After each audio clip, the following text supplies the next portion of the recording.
In Lagos, wealth can build you palaces, but it can also bury you alive.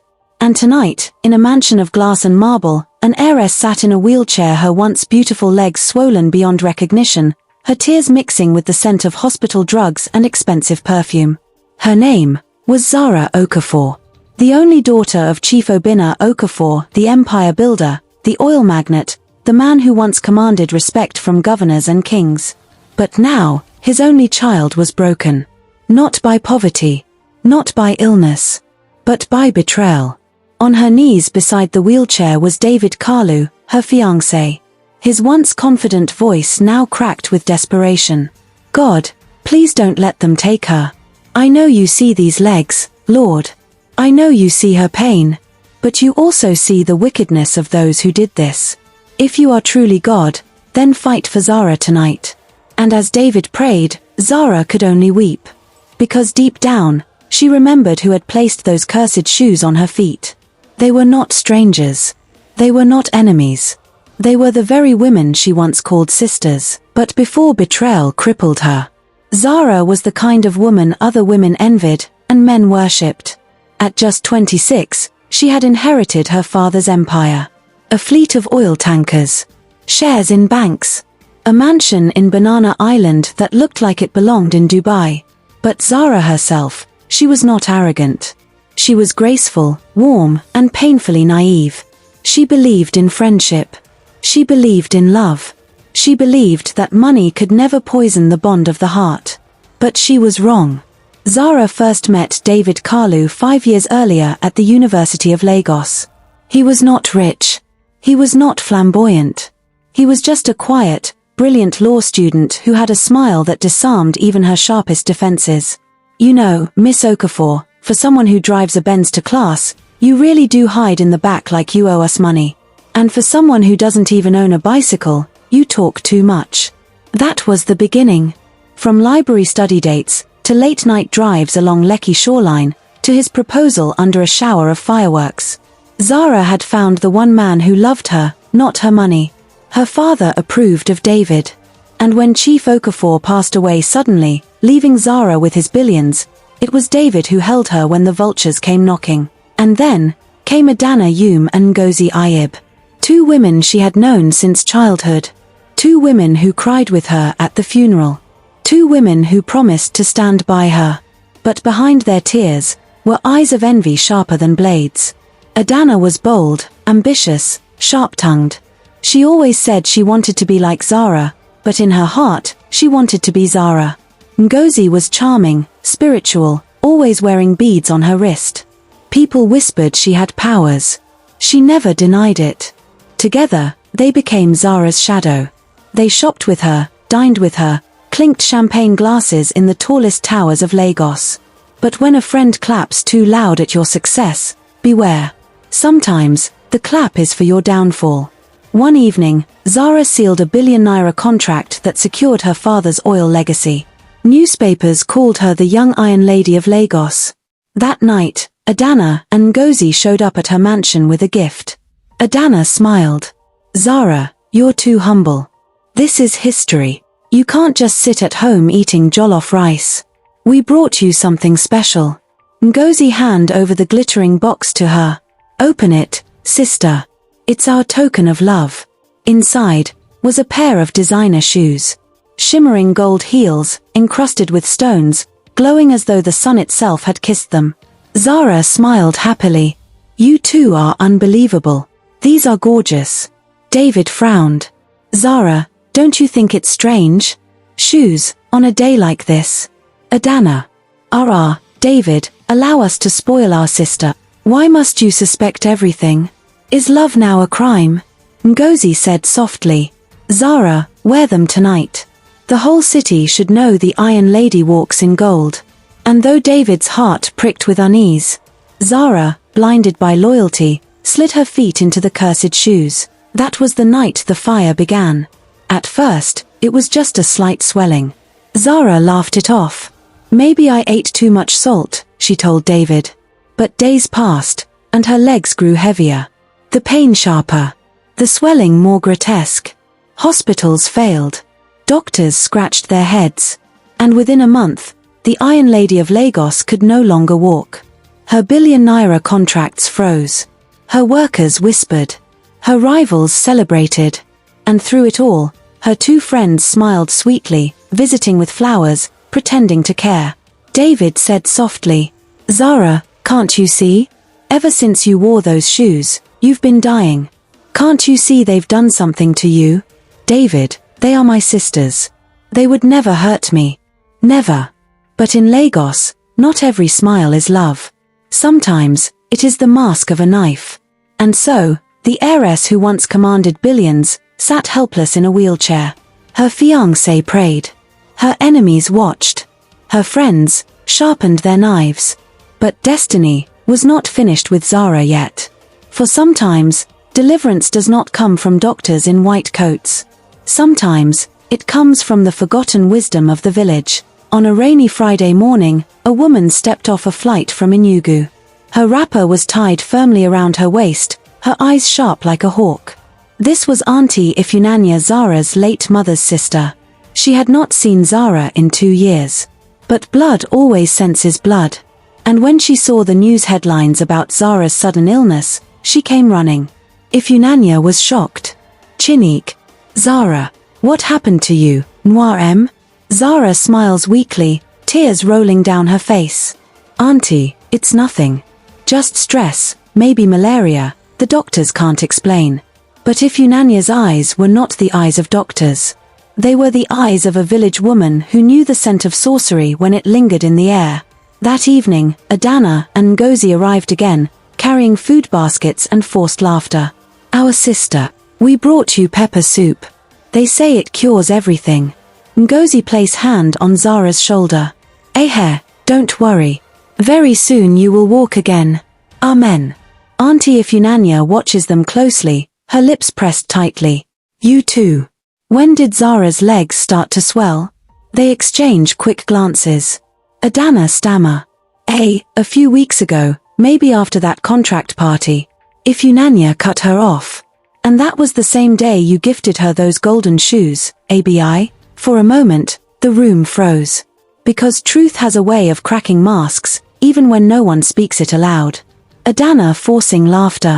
"Auntie, are you suspecting us?" "God forbid. We love Zara more than life." Ifunanya said coldly. "I have lived long enough to know when love wears the face of a snake. Leave this house, now." Ngozi whisper, her eyes narrowing. "Be careful, Mama, you don't know what you're saying." But Ifunanya did know. She knew that the shadow sitting at her niece's table was not friendship, but death dressed in perfume. Later, Zara sits with David and her aunt in the dimly lit living room. "This is not sickness, my children. This is a handwork. Someone has tied Zara's destiny through those shoes." David sighs deeply. "I've been telling her. I knew it from day one. But she trusts them too much." Zara crying. "Auntie, no. Adana and Ngozi are my sisters. We grew up together. They would never." Ifunanya cut her off sharply. "Open your eyes, Zara. Do you think wickedness comes only from strangers? No. It comes from the ones who eat from your pot, the ones who clap the loudest at your success." And in that silence, the weight of truth broke her heart. "Listen to me, my child. If you remain here, these friends will bury you alive. Doctors cannot cure what spirits have tied. We must go home, to the village. The land of your mother. The land where truth cannot be hidden." David nodded firmly. "Yes, Zara. Please. Let's go. I don't care what it takes. I'd rather see you crawl in the village and survive than sit here and die in gold." And so, a decision was made. At midnight, they left the mansion. Zara in her wheelchair, David pushing, Auntie Ifunanya chanting quiet prayers under her breath. And though the city lights still glittered, something darker lingered in the shadows. From an upstairs window, 2 silhouettes watched them go. Adana and Ngozi. Adana whispering. "So the village woman thinks she can save her?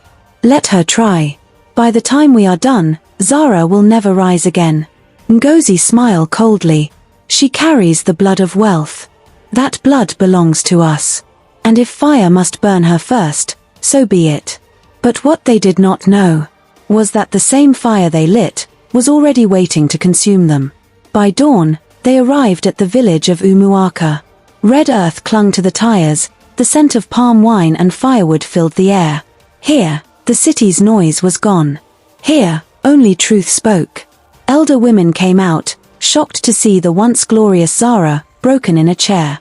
And in the heart of the compound, an old shrine stood, the same shrine where her late mother once prayed for her safe birth. Ifunanya whispering to Zara, "Tonight, we will begin. The same spirits that welcomed you into this world will rise to fight for you." When the sun fell behind the palms, Auntie Ifunanya led Zara and David to the hut of Elder Nana, the last priest of the Okafor lineage, a man whose eyes had seen 3 generations of secrets. Elder Nana, voice deep, echoed, "So, the daughter of Obina has returned. But you do not walk with your legs, you walk with shadows. Child, do you know who placed this burden on you?" Zara, trembling, "No. Elder. I don't know. I can't believe." Elder Nana cuts her off. "Belief is for fools. Truth is for the living. Tonight, the truth will speak. But you must be ready to hear it, even if it comes from the faces you love most." At midnight, they carried Zara to the shrine. A fire blazed in the center. Around it, women of the clan sang ancient songs. Smoke filled the air, thick with burning herbs and mystery. Elder Nana circled Zara with a staff, his chants growing louder. Elder Nana chanting, "Spirits of the land, spirits of the water, spirits that watched her birth, who dares to tie the legs of the daughter of Obina? Who dares to drink her star?" And then it happened. Zara screamed, clutching her chest, as her body shook violently. Zara screaming, "Shoes! The shoes! My legs are burning!" David terrified, shouting, "Somebody help her!" Ifunanya said firmly, "Hold her, David. This is not death. This is revelation." In her trance, Zara saw visions. She saw Adana and Ngozi, laughing in her mansion, pouring wine into golden cups. "Who needs Zara? Her throne is mine already." Ngozi laughed darkly. "Her blood will feed me. Her wealth will build me. Let her crawl." Zara screaming, "No. Not them. Not my sisters." Elder Nana booming voice, "You see now. You see who feasts on your pain. What will you do, daughter of Obina? Will you forgive? Or will you fight?" Her answer was a whisper, but it shook the night. Zara whisper, through tears, "I will fight." As she spoke, the fire rose, sparks dancing into the sky. The chants grew louder. Elder Nana struck his staff into the earth. Elder Nana, as they have tied, so shall they be tied. As they have sent, so shall it return. The blood they sought shall become their own. And in that exact moment, miles away in Lagos, Adana and Ngozi sat in Zara's living room, drinking wine. Adana startled.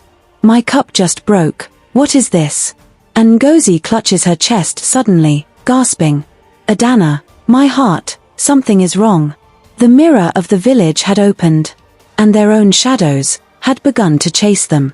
Back in the shrine, Zara lay exhausted, sweat pouring down her body. The swelling in her legs had not vanished, but the fire of hope had returned to her eyes. Beside her, David knelt, tears glistening in the firelight.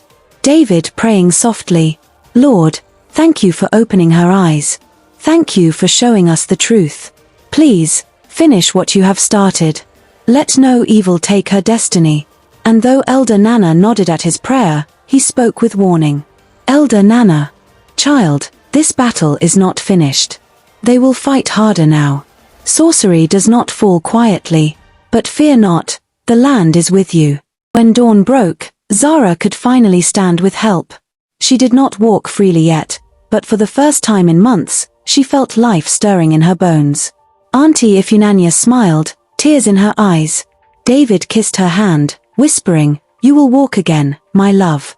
But even as joy flickered in their hearts, far away in Lagos, the seeds of karma had already begun to sprout. While Zara prayed in the village, Adana and Ngozi celebrated in her mansion. They wore her clothes, slept in her silk sheets, walked in her power, but they forgot one truth of the land. A crown stolen in darkness cannot shine in daylight. Adana laughed mockingly. To think Zara trusted us with her empire. Now, the contracts are mine. Ngozi grinning, sipping wine. And the men too.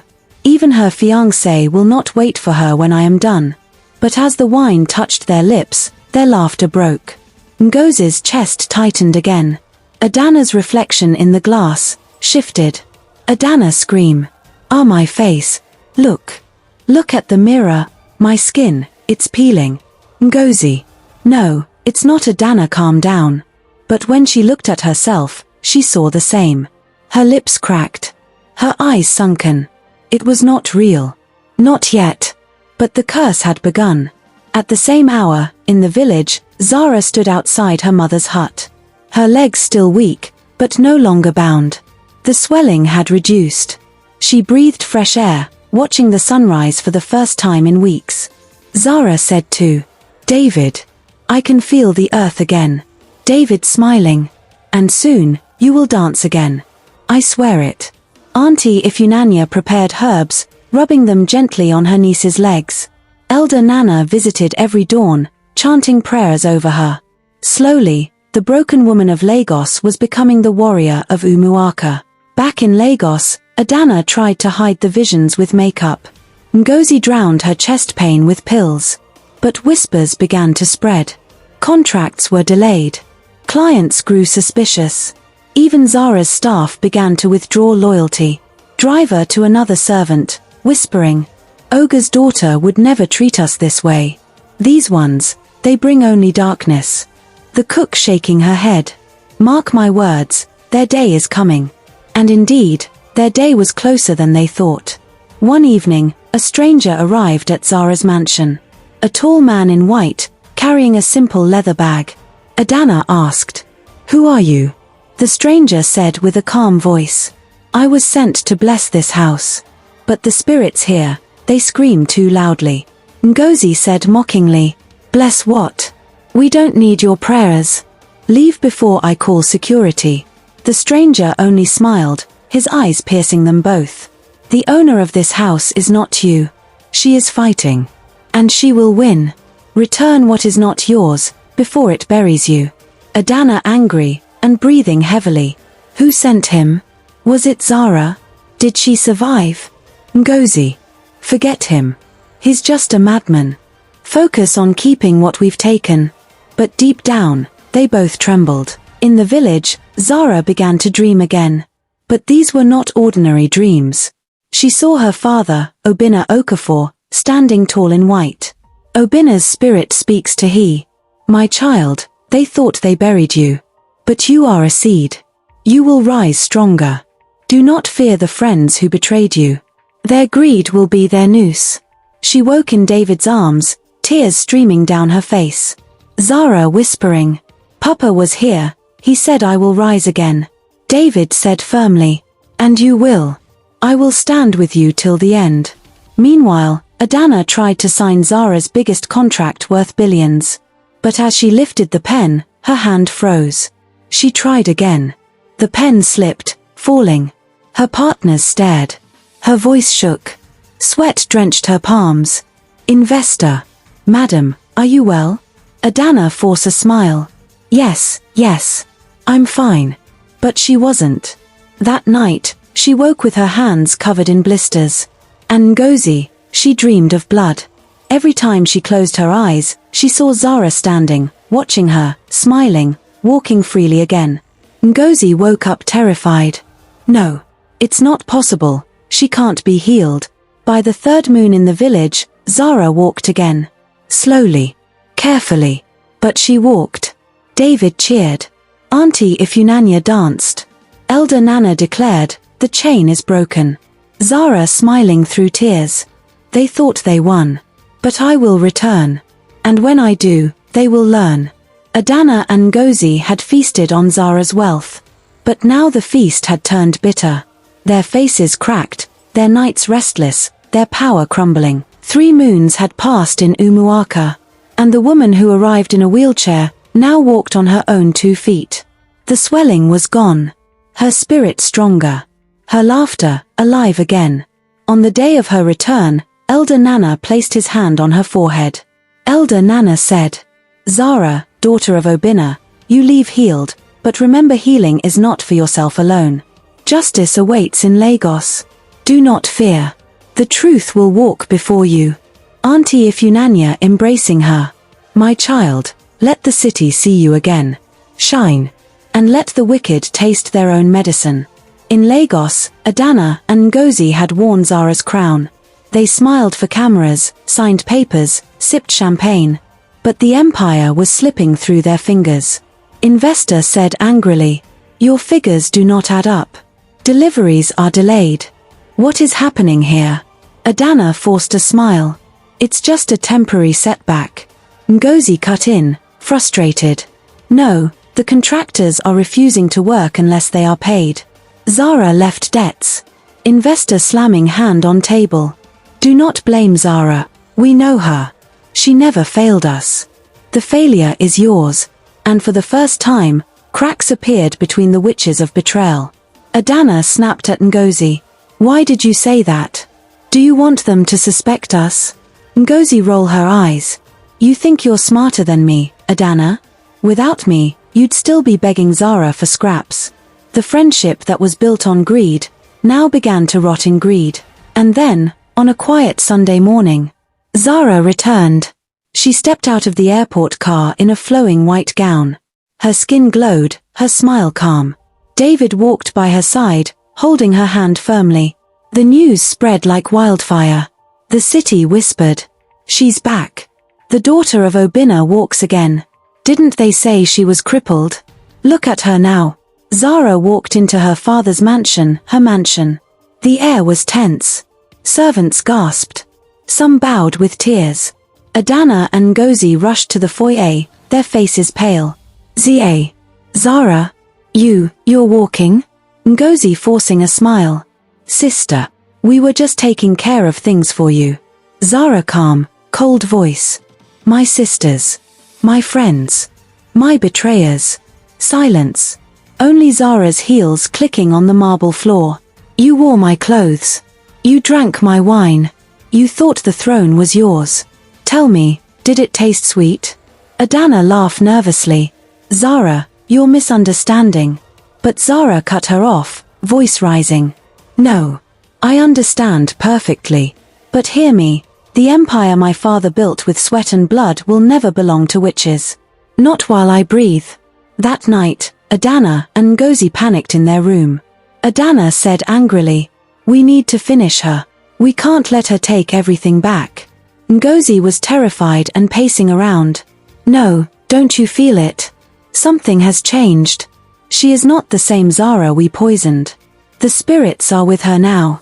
My dreams, she chases me every night." Adana snapping. "Dreams are for children. We use power. Tomorrow, I will end her once and for all." But what they didn't know was that power had already left their hands. That night, Zara knelt by her window. Her voice was soft, but her spirit thundered. "Father, thank you for healing me. Thank you for showing me truth. The battle is not mine, it is yours. Let justice rise. Let the wicked choke on their lies." David knelt with and pray. "And let no weapon formed against her prosper. Amen." The next day, a press conference was called. Adana and Ngozi, desperate to secure their hold, stood before flashing cameras. But as Adana opened her mouth, something strange happened. Her voice broke. Her tongue twisted. Her eyes bulged. She began to laugh uncontrollably. "She will never win. We poisoned her. We gave her the shoes. We." Ngozi panicking, and started grabbing her arm. "Adana, stop. Stop talking." Adana screams, pointing at Zara in the crowd. "Look. She's here. She's smiling. And she collapsed. Before the world, their masks fell. The very sorcery they trusted, now turned against them. The city had witnessed the beginning of their fall. Adana laughed like a madwoman. Ngozi shook with fear. And Zara stood tall, radiant, untouchable. But justice was not finished. No, justice had only just begun. By dawn, every screen in Lagos carried the same story. Two heiresses exposed in sorcery scandal. Adana Okoye loses control at press conference. Ngozi Ayib implicated in betrayal of business mogul's daughter. The empire they thought they owned crumbled overnight. Market woman gossiping. So it's true. They poisoned her with shoes. Taxi driver his shaking head. Wickedness will never last. I said it from the beginning, Zara is the true queen. Adana was taken to a private hospital. But her laughter did not stop. She tore her clothes, scratched the walls, screaming Zara's name. Adana always screaming. Zara, Zara, take off the shoes. Take them off. The poison she brewed had become her own cup. Ngozi, left alone, tried to hold on to the last threads of power. But the law came for her.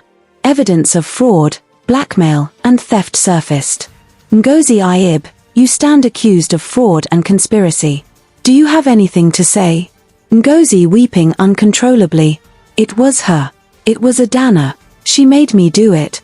But betrayal breeds betrayal. And no one believed her tears. She was led away in handcuffs, the cameras capturing her every step. And then, before the same city that had once pitied her, Zara Okafor stood tall in a flowing royal blue gown. She addressed her father's empire, her voice steady, her spirit unshaken. To those who tried to bury me, I thank you. You forgot I was a seed.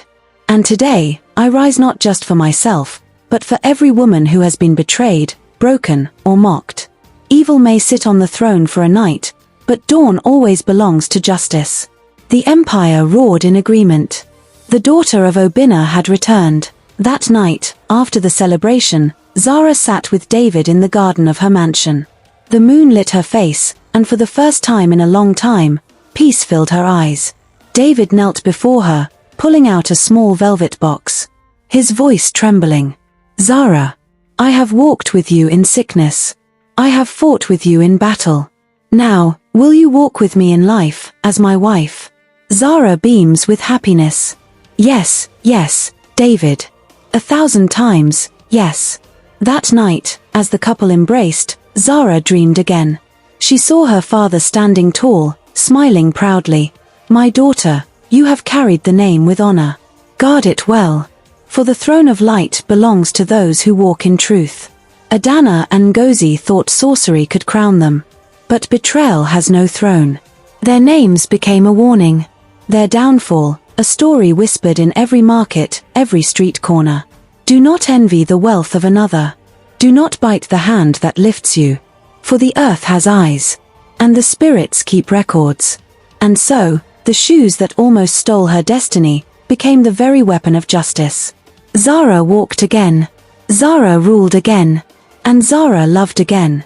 Because in the end, truth always walks taller than lies. This is the story of Zara Okafor. A woman betrayed, broken, but never destroyed. For beauty may fade, greed may glitter, betrayal may sting. But justice never forgets its way home.